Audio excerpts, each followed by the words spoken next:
방금 제가 설명드린 어떤 그런 내가 적립을 하면 나라에서 추가로 주는 이런 형태의 지원 사업이 되게 많습니다.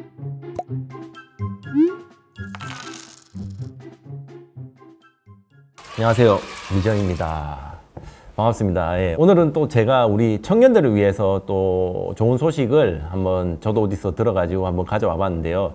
얼마 전에 기사를 보니까 청년내일 저축계좌라는 게 있더라고요. 그래서 이게 뭔가 해서 저도 이제 나름 마음은 청년이다 보니까 이게 뭔가 한번 보니까 다행히 저는 해당이 안 되는데 우리 이제 청년들은 이런 좋은 혜택들, 나라에서 지원하는 청년저축 같은 경우에는 꼭 한번 혜택을 받았으면 좋겠다 싶어서 제가 좀 정리를 해가지고 이렇게 찾아왔습니다. 일단은 청년내일 저축계좌라는 게 뭐냐? 나라에서 이제 발표한 이 제도를 시행하는 이유를 제가 한번 쭉 보니까 높은 청년 실업률이 지속되고 부모 세대의 대거 퇴직에 따라 청년층이 새로운 빈곤 위험군으로 부상을 했다. 그리고 근로빈곤층 청년의 생계수급자 등으로 청년들의 중산층 진입을 가능성을 높여서 빈곤의 대물림을 차단을 하겠다. 그리고 일하는 중간계층 청년이 사회에 안착할 수 있도록 하겠다. 그런 취지로 청년내일 저축계좌라는 사업을 실행을 한다고 하더라고요. 그래서 이게 뭐냐? 제가 한번 쭉 보니까 되게 간단합니다. 일단은 내가 꾸준히 3년간 10만 원씩 넣으면 정부에서 지원을 월 40만 원씩 해줘서 3년 후에는 1,440만 원을 받을 수 있는 아주 좋은 혜택입니다. 그래서 이제 이거를 어떤 사람들이 받을 수 있느냐? 이걸 받으려면 연령, 소득기준, 가구소득, 가구재산 네 가지를 전부 다 충족을 해야 돼요. 이 중에 하나만 충족이 안 돼도 대상이 안 됩니다. 그래서 일단은 대상 연령부터 한번 보면 신청 당시 만 15세 이상, 만 39세 이하. 그래서 신청 당시이기 때문에 내가 신청하고 1년 후에 만 39세가 넘어간다? 그래도 신청을 하실 수 있습니다. 신청 당시 기준이니까 만 15세 이상, 만 39세 이하는 신청하시면 되고요. 그 다음에 기존 중위소득이 50%가 초과한다. 제가 이제 기존 중위소득은 조금 뒤에 설명을 드릴 텐데 기존 중위소득이 50%를 초과하고 100% 이하다. 그러면 신청 당시에 만 19세 이상, 만 34세 이하. 그러니까 조금 더 범위가 줄어들었죠. 이 사람들도 신청하실 수가 있습니다. 일단은 가입 연령은 그렇고요. 첫 번째. 두 번째는 소득 기준. 소득 기준인데 기존 중위소득 50% 이하면 현재 근로활동 중이고 근로사업소득이 있는 청년이면 가입이 가능하고요. 기존 중위소득이 50%가 초과되고 100% 이하면 현재 근로활동 중이고 연간 근로사업소득이 600만 원을 초과하고 2,400만 원이 이하여야 합니다. 그래서 이제 재직증명서나 사업자 등록증, 사업활동증명서 같은 걸로 실제 근로 여부를 확인하게 됩니다. 단 여기서 국가나 지자체가 인건비 전액을 직접 지급하는 재정지원 일자리 사업, 뭐 예를 들어서 공공근로라든가 사회적 일자리 산업에 참여하는 근로활동은 이제 여기에서 제외되기 때문에 이 부분은 좀 유념을 하셔야 될 것 같고요. 세 번째 기준으로는 가구소득이 있습니다. 가구소득은 소득 인정액이 기존 중위소득 100% 이하여야 됩니다. 그래서 1인 가구 청년은 신청 당시에 소득 인정액이 기존 중위소득 100% 이하인 조건은 제외되고요. 그래서 이제 어느 정도 소득이 좀 표현이 그렇지만 조금 낮아야 된다. 그런 부분이 있고 네 번째로는 가구재산이라는 기준이 있습니다. 그래서 대도시에서는 이 가구재산이 3.5억 원 이하, 중소도시에는 2억 원 이하, 농어촌 같은 경우에는 1.7억 원 이하여야만 지원 대상이 됩니다. 그러니까 결론적으로 말하면 나이가 기존 중위소득이 50% 이하면 만 15세 이상, 만 39세 이하, 기존 중위소득이 50%가 넘어가고 100% 이하면 신청 당시 만 19세 이상, 만 34세 이하, 첫 번째 연령, 두 번째는 소득 기준. 그래서 기존 중위소득이 50% 이하면 근로활동만 하면 되고 기존 중위소득이 50% 이상의 100% 이하면 연간 근로소득이나 사업소득이 600만 원보다는 크고 2,400만 원보다는 작고 그 다음에 가구 기준으로 소득 인정액이 기존 중위소득보다 100% 이하여야 되고 가구 재산으로 보면 대도시는 3.5억 원 이하, 중소도시는 2억 원, 농어촌은 1.7억 원 이하여야만 신청할 수 있는 지원 대상이 됩니다. 기존 중위소득이란 말이 계속 나오고 있는데 여기 표에 보시면 기존 중위소득은 1인 가구, 2인 가구, 3인 가구, 점점점 이렇게 가구원에 따라서 이제 소득 기준이 달라요. 예를 들어서 1인 가구에는 기존 중위소득이 194만 원, 2인 가구는 320만 원. 뭐 이런 식으로 이제 가구원 수에 따라 다르니까 그 부분은 이제 표를 좀 참고해 주시면 될 것 같습니다. 그래서 제일 중요한 건 무엇을 지원하느냐. 이제 요게 이제 핵심인데요. 기존 중위소득 50% 이하면 매월 10만 원 이상 내가 적금을 들어서 저축을 하면 3년간 내가 이 근로활동을 계속한다라고 보고 교육을 이수하고 이 자금을 어떻게 사용할지에 대한 계획서를 제출을 하면 근로소득 장려금 1,080만 원을 지원을 합니다. 요게 기존 중위소득 50% 이하인 사람들에게는 이렇게 지원을 하고요.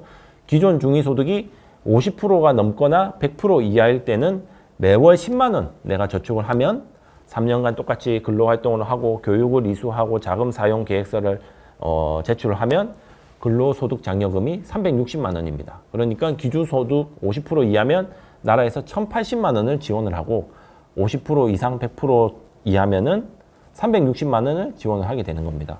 그래서 이제 여기서 중요한 거는 가입자가 근로활동을 지속을 해야 됩니다. 그리고 10시간 이상 교육을 받으셔야 되고요. 내가 이 돈을 어떻게 쓰겠다. 자금 사용 계획서를 제출을 해야 됩니다.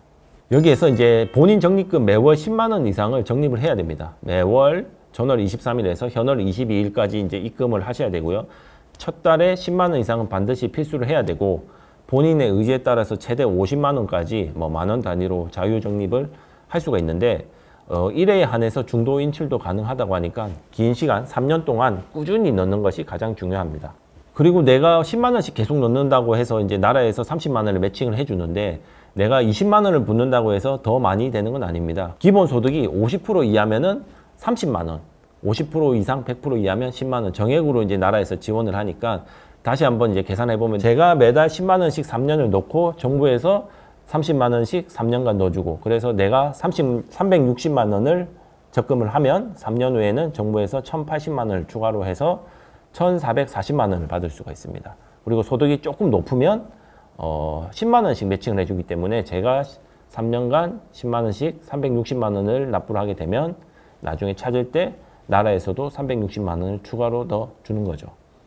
제가 이제 청년일 때는 이런 게 없어가지고 좀 아쉽긴 한데 지금 이제 이런 좋은 제도가 있으니까 우리 청년들은 잊지 마시고 꼭 받아가시기를 바라겠습니다. 그리고 이제 중요한 게 청년 내일저축계좌 가입자가 3년 동안 꾸준히 근로활동을 해야 합니다. 근로활동을 하지 않으면 환수 해지가 되고요. 그 다음에 적립금을 12개월 동안 미납하는 경우에는 환수 해지가 됩니다. 그리고 아까 여러 조건들 중에 교육을 받아야 된다고 말씀을 드렸잖아요. 교육 이수를 하지 않아도 해지가 됩니다. 그리고 본인이 사망하거나 압류, 가압류 때문에 본인이 요청하면 환수 해지가 가능합니다. 그리고 자금 사용 계획서를 미제출할 때도 환수 해지됩니다. 청년 내일 저축계좌 아직은 신청할 수는 없어요. 신청은 2022년 7월부터 신청하는 걸로 지금 예정은 되어 있는데 뭐 조금 일정이 변동될 수는 있겠지만 일단은 7월부터 신청할 수가 있고 적립은 9월부터 진행되는 걸로 뭐 온라인, 오프라인 모두 신청이 가능하고요. 온라인 신청은 복지로 홈페이지 접속하셔가지고 신청 가능하고 오프라인 신청은 뭐 거주하고 있는 주민센터에서 접수 가능합니다. 여러 가지 궁금한 게 많아서 이제 정부에서도 FAQ를 작성을 했어요. 이런 질문들이 많이 나올 것 같다. 그 부분 제가 한번 같이 보면서 이야기를 나눠보겠습니다. 여러 가지 질문들이 많으실 텐데 일단은 정부에서 이 사업을 추진을 하면서 이런 질문들이 많이 들어올 것 같다. 그래서 이제 그 내용들을 정리를 한 자료가 있거든요. 제가 그거를 긴급 누구나 검색하면 받을 수 있지만 제가 그걸 한번 쭉 봤어요. 그래서 이제 어떤 질문들이 많은가 보니까 한 가구에 청년이 여러 명인 경우 동시에 가입을 할 수 있나요? 어떨 것 같습니까? 어떨 것 같아요? 예, 할 수 있어요. 가능합니다. 청년 개인의 가입 기준 충족 시 타 가구원의 가입 여부와 관계없이 바로 가입을 가능하다. 청년 내일 저축 계좌라고 해서 이제 방금 제가 설명드린 어떤 그런 내가 적립을 하면 나라에서 추가로 주는 이런 형태의 지원 사업이 되게 많습니다. 희망 키움 통장이라든지 여러 가지가 있는데 이미 이제 청년 저축 관련된 여러 가지 혜택을 받고 있으면 청년 내일 저축 계좌는 가입을 하실 수가 없으니까 여러 가지 중에서 나한테 제일 맞는 것만 하나 이제 가입을 할 수가 있습니다. 보면 여기 또 이런 질문이 있네요. 가입자가 근로장학금 이외에 대학교에서 자체적으로 채용한 교내 아르바이트로 근로소득이 발생하였을 때 인정이 가능한가요? 네, 대학교 자체 내 교내 아르바이트로 채용되어서 근로소득이 발생한다면 인정 가능하다고 합니다. 하지만 근로장학생의 근로장학금, 그러니까 장학금으로 지급되는 근로장학금은 근로소득이 아니므로 이제 여기에 혜택이 받을 수가 없다고 합니다. 요것도 있네. 여기 중요하네. 가입자인 청년이 부모와 따로 거주해서 1인 가구로 되어 있을 때 소득 기준은 청년 혼자가 되는 건가요? 이것도 이제 궁금하신 분들이 많을 텐데요.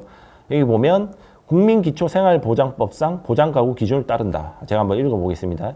30세 미만 미혼 자녀가 주거를 달리하여 기준 중위소득 50% 이상의 소득활동을 하고 있거나 30세 미만의 미혼 부모인 경우 생계를 달리하는 것으로 보장기관이 판단하여 가구에서 분리. 즉 요거는 이제 청년 혼자 기준으로 체크한다고 보시면 될 것 같습니다. 요런 질문도 많이 하나 봐요. 1인 가구 신청자가 신용불량인 경우 동일 가구원이 아닌 형제나 다른 친척의 명의로 신청이 가능한가요? 예, 요거는 불가능합니다. 그리고 연소득 확인이 어려운 가입자에 대해서는 어떻게 확인하나요?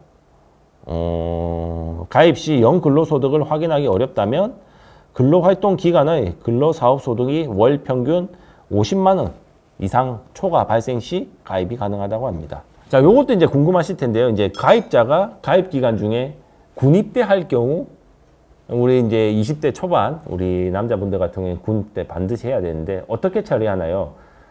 요것도 나라에서 딱 적어놨네요. 청년 내일저축계좌 가입자가 군입대 할 경우 다음 두 가지 중 하나를 선택할 수 있다. 하나는 군입대 동안 적립중지를 신청할 수 있다. 2년 동안. 그러니까 내가 군에 있는 동안은 이제 요게 유예가 되는 거겠죠. 중지할 수 있다. 그리고 중도 해지를 신청할 수 있다. 근데 이제 여기서 중도 해지를 신청하면 그동안 내가 쌓아왔던 내 나라 지원금은 다시 국고에 환수가 된다. 그러니까 이제 군대에 갈 거면 신청을 적립중지를 신청하고 군대에 가는 게 좋을 것 같다. 요 질문도 많을 것 같아요.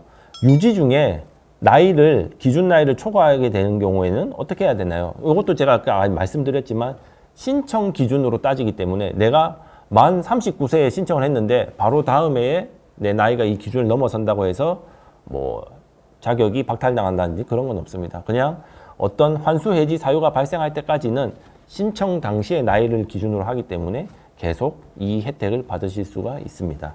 요런 것도 있네요. 제가 이제 신청을 해가지고 꾸준히 하고 있는데 우연히 혹은 제가 열심히 노력해서 제 소득이 요 기준을 넘어서 버렸어요. 그러면 어떻게 되느냐? 특별히 환수되진 않네요. 다만 이제 뭐 자금 계획서 제출이라든지 뭐 교육을 받지 못한 요런 어떤 특수한 케이스를 제외하고는 하면 내 소득이 그 기간 동안은 넘어갔다고 해서 이 혜택이 해지되지는 않습니다. 해외 거주자나 뭐 유학생 같은 경우에 질문이 들어올 수 있는데 일단은 제가 이제 이 조건들을 쭉 읽어보니까 국내에 거주하면서 국내에서 근로소득이나 사업소득이 발생해야 되기 때문에 해외에 있는 어떤 유학생이나 아니면 해외 근로자 같은 경우에는 이 혜택에 해당되지 않을 것 같습니다. 구체적인 어떤 내용은 없지만 이 해당 조건들을 보면 해외에 있는 분들은 참여하실 수가 없는 혜택입니다. 요 혜택 같은 경우에는 근로사업소득이기 때문에 직장인을 안 다니고 뭐 자기 사업을 한다는 분들도 뭐 참여 혜택을 받으실 수가 있기 때문에 그 부분도 한번 꼼꼼히 읽어보시길 바라겠습니다. 네, 제가 이제 이렇게 한번 쭉 설명을 드렸는데 다시 한번 더 정리를 해가지고 드리면 3년 동안 월 10만 원을 적금을 넣게 되면 나라에서 30만 원을 더해가지고 1,440만 원을 받을 수가 있습니다. 이분들 같은 경우에는 소득 기준 50% 이하 분들만 이렇게 받으실 수 있고요. 소득 기준 50% 이상 100% 이하인 분들은 내가 10만 원씩 넣으면 10만 원을 나라에서 추가를 해줘서 720만 원을 받을 수가 있게 됩니다. 3년 동안 꾸준히 넣어야 되고요. 관련 교육을 받으셔야 되며 총 10시간의 교육을 꾸준히 받으셔야 되고 그 다음에 자금 사용 계획서를 반드시 제출을 해야 됩니다. 그래서 이제 내가 이 정부의 이 혜택은 꾸준히 일하는 청년들을 만들겠다라는 게 목적이기 때문에 어쨌든 3년간 10만 원씩 꾸준히 넣고 교육을 받고 자금 사용 계획서를 제출을 하셔가지고 나라에서 주는 이런 혜택은 꼭 놓치지 말고 받아가시기를 바라겠습니다. 감사합니다.